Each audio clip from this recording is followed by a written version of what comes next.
So I never went to try to get Magnitsky Acts in developing countries. I only wanted them in what I called rule of law countries, because I didn't want, Dubai to have a Magnitsky Act and use it on some, enemy of the sheikh.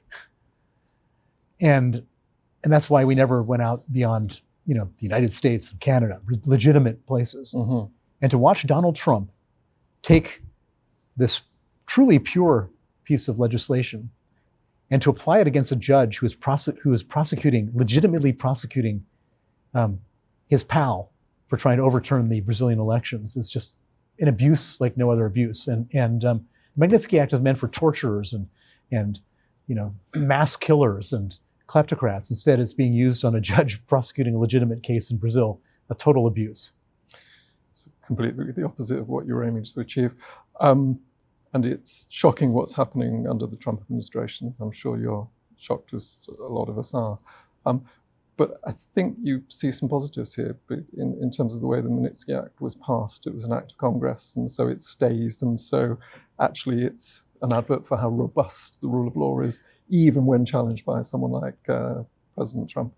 Well, so, I guess the one little glimmer of positivity in him using the Magnitsky Act is that he's not going to repeal the Magnitsky Act.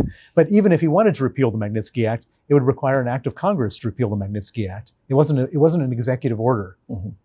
If President Obama, when we were launching the Magnitsky Act, President Obama was the president. He had just launched something called the Russian Reset. He wanted to reset relations with Russia.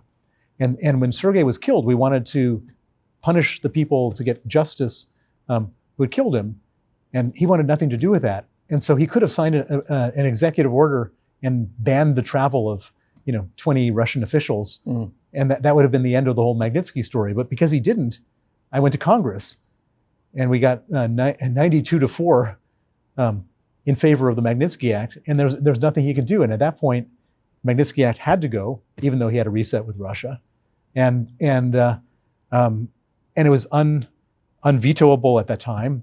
And I think it's unturnoverable now because it requires an act of Congress. And there's no way you're going to get 51% of members of Congress to vote against a piece of human rights legislation